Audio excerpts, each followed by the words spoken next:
Everyone, मैं नेहा सिसोदिया स्वागत करती हूँ आप सभी का एम टू एजुकेट इस यूट्यूब चैनल पर। आज हम शुरू करने वाले हैं अपना CTET 2020 child development and pedagogy का प्रैक्टिस सेट।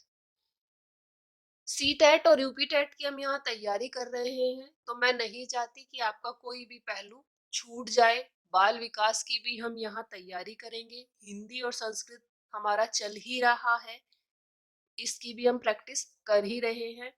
तो शुरू करते हैं आज हम अपना चाइल्ड डेवलपमेंट एंड पेडागोजी का प्रैक्टिस सेट।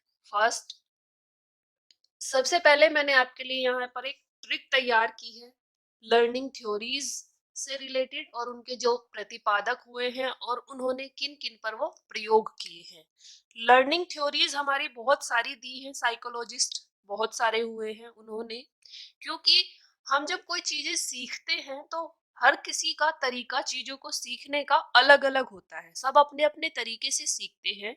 तो इन्हीं चीजों को स्पष्ट करने के लिए साइकोलॉजिस्टों ने अलग अलग जानवरों पर ये प्रयोग किए कि किस तरीके की क्रिया होती है और फिर किस तरीके की प्रतिक्रिया उसके प्रति हम करते हैं, उद्दीपक के प्रति। और उन्होंने ये प्रयोग किए जानवरों के ऊपर।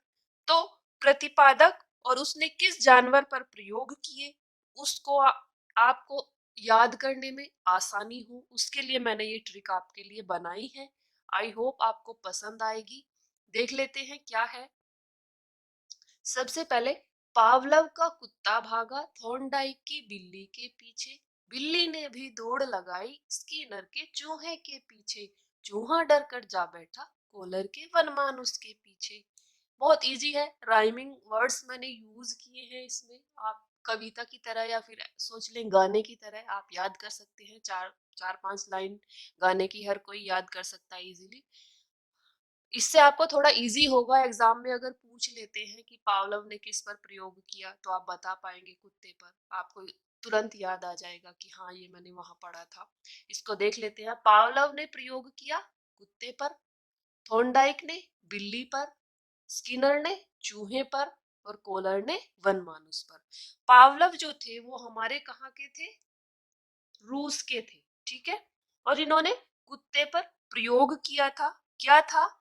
कुत्ते को बंद किया था और एक घंटी बजती थी, घंटी बजी तो खाना आता था और खाने को देखकर उसकी लार निकलती थी। इस तरीके का इनका एक प्रयोग था जिसको हम डिटेल में पढ़ेंगे आगे जाकर। और उससे बेनिफिट क्या होता था? बालकों की क्रियाओं व असामान्य व्यवहार को हम पढ़ सकते थे और बच्चों की भय संबंधी जितनी भी परेशानियां होती थी उनका समाधान हम निकाल सकते थे पावलव जी के प्रयोग से। नेक्स्ट बात करें अगर थॉर्नडाइक की, तो इन्होंने बिल्ली पर प्रयोग किया और इनकी थ्योरी को एसआर थ्योरी भी कहा जाता है। उसमें क्या था? बिल्ली पिंजरे में बंद थी, तो खाने के लिए जब इधर उधर हाथ पैर मार रही थी तो खटका दबा, खटका जैसे ही दबा तो खाना आया, और खाना क्या था? उद्दीपक था। ठीक है, इस तरीके से उनकी ये थ्योरी थी जिसको डिटेल में हम आगे पढ़ेंगे, चिंता ना करें। अभी मैं बस थोड़ा सा मोटा मोटा आपको बता रही हूँ। इससे बेनिफिट क्या था? इससे समस्या समाधान पर बल मिला और उद्दीपक और प्रतिक्रिया का संबंध मजबूत हुआ, और जितना अधिक संबंध मजबूत होगा जितना ज्यादा संबंध मजबूत होगा उद्दीपक और प्रतिक्रिया में, उतना ही ज्यादा व्यक्ति बुद्धिमान माना जाएगा। नेक्स्ट देख लें, स्किनर ने प्रयोग किया चूहे पर।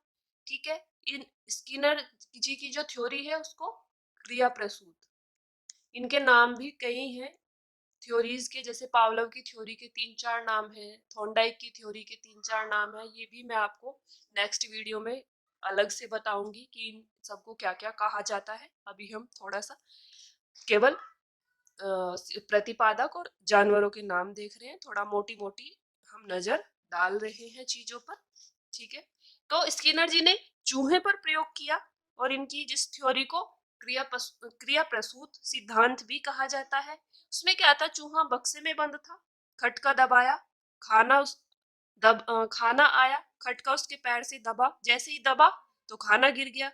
खाना क्या था? उद्दीपक था, खाने से उसको बल मिला। खाना उद्दीपक था और उद्दीपक जब आया तो उसको बल मिला, और उद्दीपक के मिलने से क्या हुआ, पुनर्बलन में वृद्धि हुई और इससे क्या होगा, किसी भी बच्चे का निदानात्मक शिक्षण भी किया जा सकता है और जब पुनर्बलन मिलता है तो संतोष की प्राप्ति भी होती है और अच्छा करने की इच्छा भी मन में जागृत होती है। नेक्स्ट अगर देखें कोलर के वनमानुस को, ठीक है, वनमानुस का नाम क्या था, सुल्तान, सुल्तान पर ये प्रयोग किया था। इसको इन्होंने बंद कर दिया एक कमरे में और बहुत ऊंची छत पर केले टांग दिए। अब परेशान ये बेचारा वनमानुस की केलों को कैसे अपने कब्जे में ले, तो बहुत देर तक सोचा।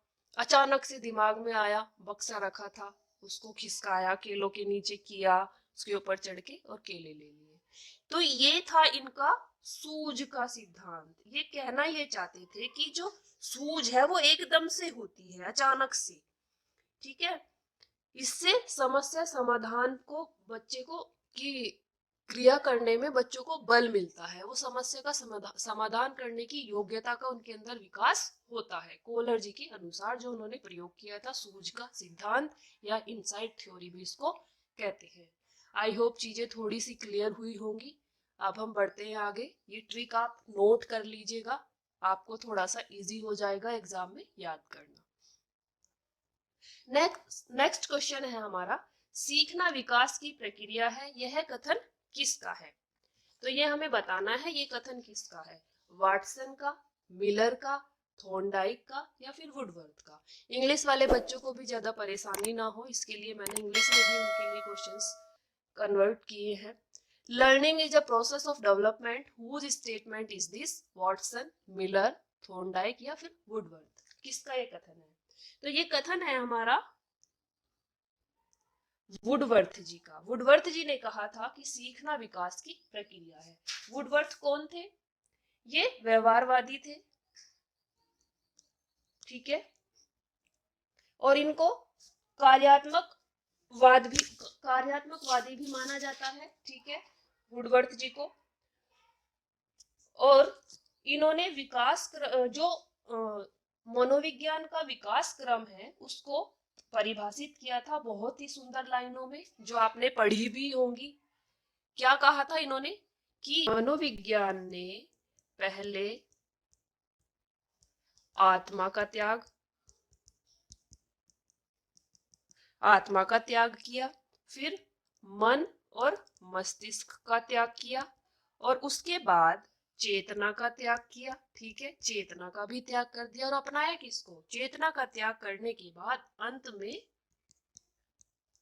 अंत में व्यवहार को अपनाया, ठीक है। ये इन्होंने कहा था, किसने, वुडवर्थ जी ने ये कहा था कि मनोविज्ञान ने पहले आत्मा का त्याग किया, फिर मन और मस्तिष्क का त्याग किया, फिर चेतना को छोड़ा और उसके बाद उसने किसको अपनाया, व्यवहार को उसने अपनाया। ये वुडवर्थ जी की फेमस लाइन है जो एग्जाम में पूछी जाती है। आप याद रखिएगा कि किसने ये लाइनें कही थी, अगर पूछा जाता है तो आपका आंसर हो जाएगा वुडवर्थ जी ने। और ये मैंने फोटो भी उनकी बनाई हुई है, ये इनकी फोटो है वुडवर्थ जी की, ताकि आपको माइंड में क्लियर रहे। पिक्चर्स से जब हम चीजें सीखते हैं तो ज्यादा समय तक हमारे दिमाग में बनी रहती है, ठीक है। और अगर हम बात करें वाटसन की, वाटसन कौन थे, ये भी एक व्यवहारवादी थे, ठीक है।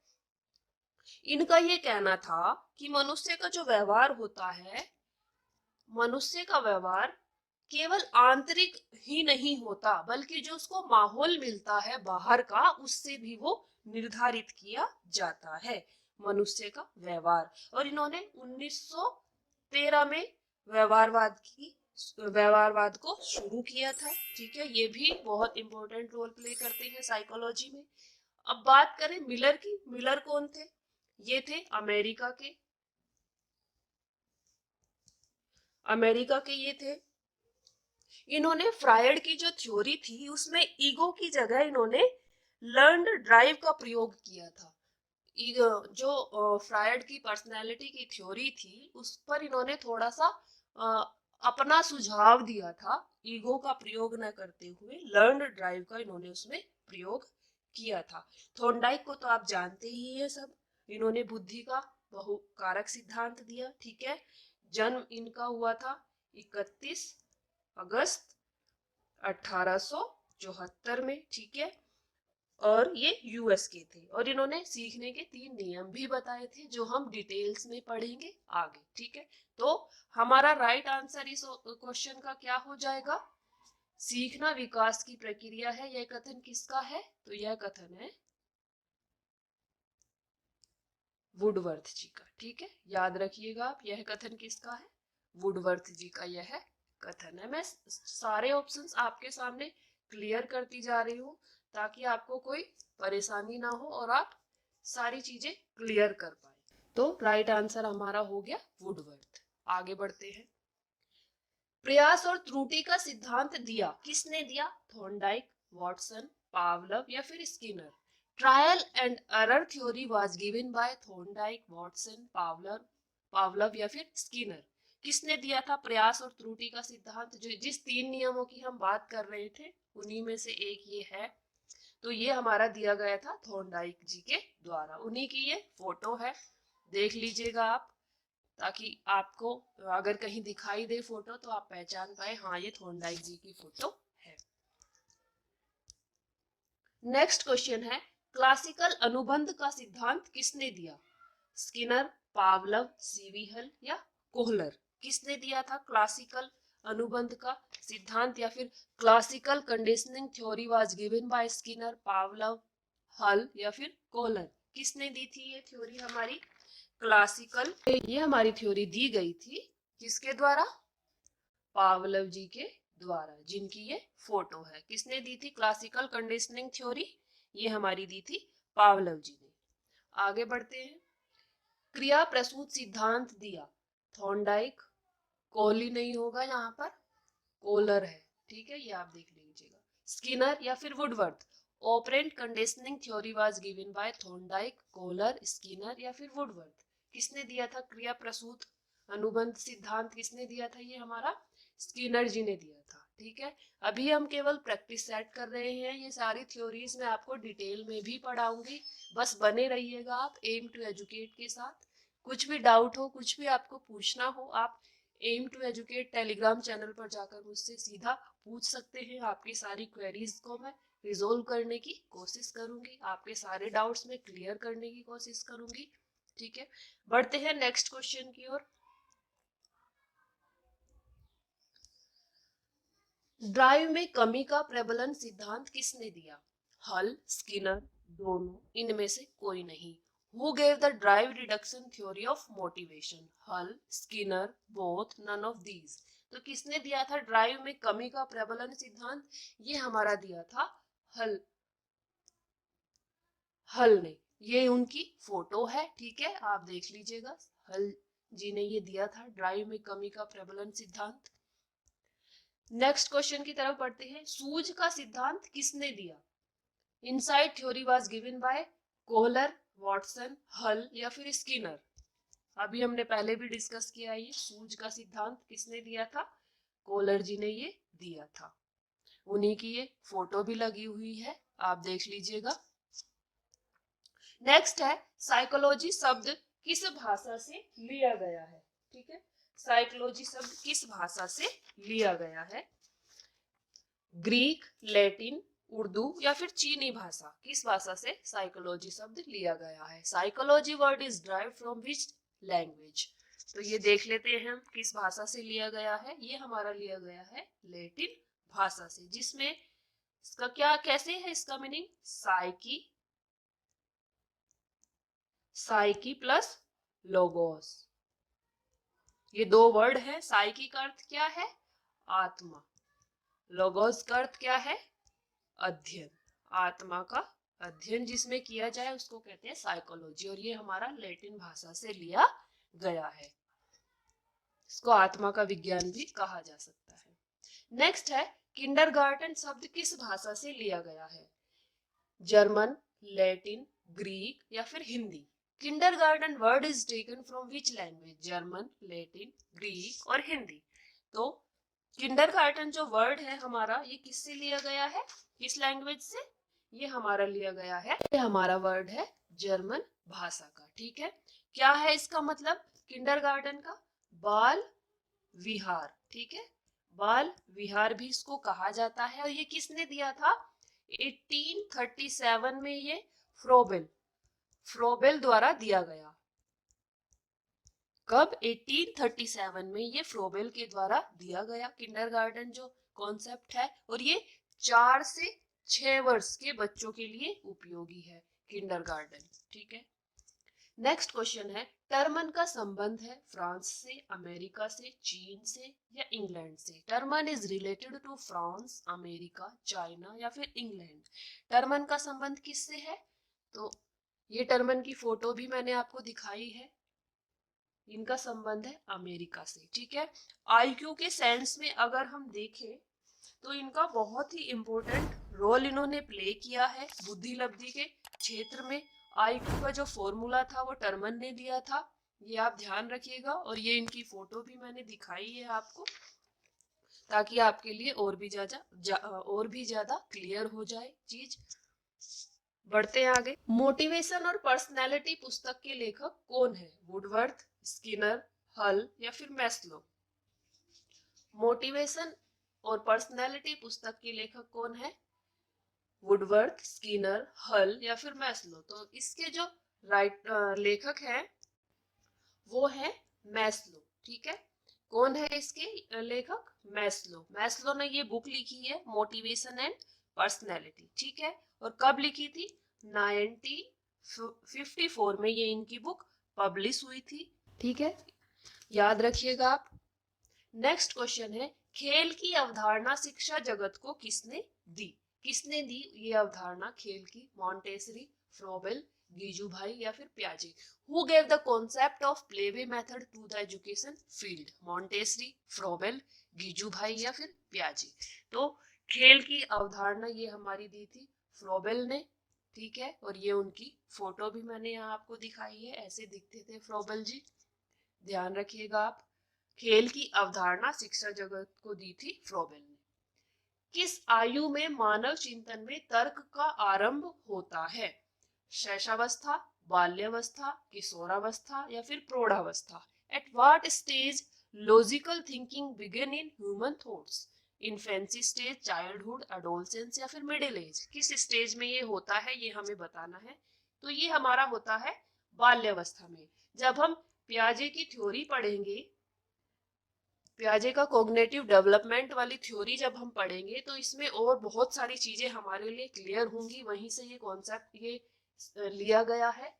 मानव चिंतन में तर्क का आरंभ किस स्टेज में होता है? तो ये हमारा चाइल्डहुड में होता है। बाकी का डिटेल में हम पियाजे की थ्योरी में हम पढ़ेंगे। ठीक है। नेक्स्ट है, मानव में स्थायी दांतों की संख्या कितनी है? 23, 25, 20 या फिर 24? अस्थायी दांत कितने हैं? How many temporary teeth are in human beings? 23, 25, 20 या फिर 24? कितनी है ये हमें बताना है। तो संख्या कितनी है? 20 है। वयस्क में कितने दांत होते हैं? 32 दांत होते हैं टोटल। कृंतक कितने होते हैं? कृंतक होते हैं 4। भेदक होते हैं 2। ठीक है। अग्रचवर्णक होते हैं हमारे 4। ठीक है। और इसके अलावा चवर्णक होते हैं हमारे 6। ठीक है। कृंतक का काम क्या है? काटना या कुतरना। भेदक का काम है चीरना। अग्रचवर्णक जो दांत होते हैं हमारे उनका काम है कुचलना। और चवर्णक क्या करते हैं? भोजन को पीसने का काम करते हैं। ठीक है। इस प्रकार 16 ऊपर होते हैं, 16 नीचे होते हैं। टोटल 32 दांत होते हैं, जिनमें से अस्थायी दांत हमारे होते हैं 20। राइट आंसर क्या हो जाएगा हमारा? 20। नेक्स्ट क्वेश्चन है, एडोलसेंस पुस्तक किसने लिखी? Who wrote the book adolescence? CV हल, किलपैट्रिक, जॉन लॉक या फिर स्टेनले हॉल? किसने लिखी? तो हमारा राइट आंसर हो जाएगा स्टेनले हॉल। इन्होंने एक अच्छी सी बात भी बोली थी कि किशोरावस्था, ये बहुत एग्जाम में पूछा जाता है, किशोरावस्था संघर्ष, तनाव व तूफान की अवस्था। ये सेंटेंस भी स्टेनले हॉल जी द्वारा ही कहा गया था। इसे भी आप याद रखिएगा, एग्जाम में पूछा जाता है कि ये बात किसने कही थी। तो एडोलसेंस पुस्तक भी स्टेनले हॉल ने ही लिखी थी और किशोरावस्था संघर्ष, तनाव और तूफान की अवस्था है, ये भी स्टेनली हॉल जी ने ही कहा था। लर्निंग अक्षमता में डिसलेक्सिया किससे संबंधित है, ये हमें बताना है। बोलने में कठिनाई, लिखने में कठिनाई, मानसिक असंतुलन या फिर पढ़ने में कठिनाई। Learning disability dyslexia is related to difficulty in speech, difficulty in writing, mental disorder या डिफिकल्टी इन रीडिंग। ये हमें बताना है कि डिसलेक्सिया किससे संबंधित है। तो डिसलेक्सिया हमारी है पढ़ने में कठिनाई से संबंधित, ठीक है। बोलने में जो कठिनाई से संबंधित होती है डिस्फेसिया, ठीक है। वाक से संबंधित जो होती है डिस्फेसिया होती है, ठीक है, डिस्फेसिया होती है। और लिखने में जो कठिनाई संबंधित होती है डिस्प्रेक्सिया होती है। ये चीजें भी हम डिटेल में पढ़ेंगे, मैं एक अलग से वीडियो लेके आऊंगी लर्निंग डिसेबिलिटी से संबंधित, ठीक है। डिसकैलकुलिया भी हमारी होती है, जो गणित संबंधी जो विकार होते हैं, कैलकुलेशन करने में जो प्रॉब्लम आती है वो डिसकैलकुलिया की वजह से आती है, ठीक है। तो ये हमारी संबंधित है, पढ़ने में कठिनाई से संबंधित है dyslexia.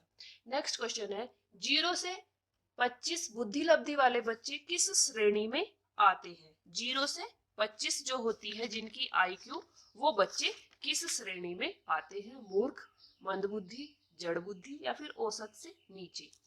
0 to 25 intelligence quotient child comes in which category, ये हमें बताना है, ठीक है। तो वो किस में आते हैं हमारे, वो आते हैं हमारे जड़ बुद्धि के अंतर्गत। IQ का ये जो दिया था सबसे पहले बिने ने दिया था, याद रखिएगा आप। और IQ शब्द का प्रयोग सर्वप्रथम किसने किया, प्रयोग किया था स्टर्न ने। IQ का जो कॉन्सेप्ट था वो बिने ने दिया था, और IQ शब्द का प्रयोग सर्वप्रथम स्टर्न ने किया था, और IQ का सूत्र किसने दिया था, टर्मन ने दिया था। ये याद रखिएगा। जो क्या है IQ का फॉर्मूला क्या है, MA बटे अपॉन CA और मल्टीप्लाई 100, ठीक है। ये हमारा है IQ का फॉर्मूला, MA अपॉन CA और मल्टीप्लाई हमारा 100 से, ठीक है। ये आप याद रखिएगा। नेक्स्ट है, गेस्टाल्ट का क्या अर्थ है। समग्र, हिस्से, संरचना या इनमें से कोई नहीं। What is the meaning of gestalt, an organised whole, parts, structure, none of these. तो ये हमें बताना है क्या अर्थ है गेस्टाल्ट का। तो इसका अर्थ हो जाएगा समग्र, ठीक है। और गेस्टाल्ट की स्थापना किस, गेस्टाल्ट वादी कौन कौन हुए हैं हमारे, वर्दीमर, कोहलर और कोफका। ये हमारे तीनों गेस्टाल्टवादी माने जाते हैं, ठीक है। और गेस्टाल्टवाद की स्थापना कहाँ हुई थी, जर्मनी में हुई थी। और इसके जो प्रतिपादक मेन है जो माने जाते हैं वो वर्दीमर माने जाते हैं, मैक्स वर्दीमर, ठीक है। नेक्स्ट क्वेश्चन है, अभिप्रेरणा पर किस कारक का प्रभाव नहीं पड़ता। परिवार, स्कूल, अध्यापक या बाह्य वातावरण। Which factor does not effect motivation, family, school, teacher या फिर इन्वायरमेंट। तो अभिप्रेरणा की अगर हम बात करें तो उस पर बाह्य वातावरण का प्रभाव नहीं पड़ता। तो ये थे हमारे चाइल्ड पेडागोजी और डेवलपमेंट से रिलेटेड क्वेश्चंस। आई होप आप सभी को चीजें क्लियर हुई होंगी और कुछ ना कुछ नई चीजें आपने गेन की होंगी जो आपके एग्जाम में काम आएंगी। बने रहिए एम टू एजुकेट के साथ। नेक्स्ट वीडियो में और ज्यादा प्रैक्टिस करेंगे कुछ नए क्वेश्चंस की और चीजों को क्लियर करेंगे। धन्यवाद।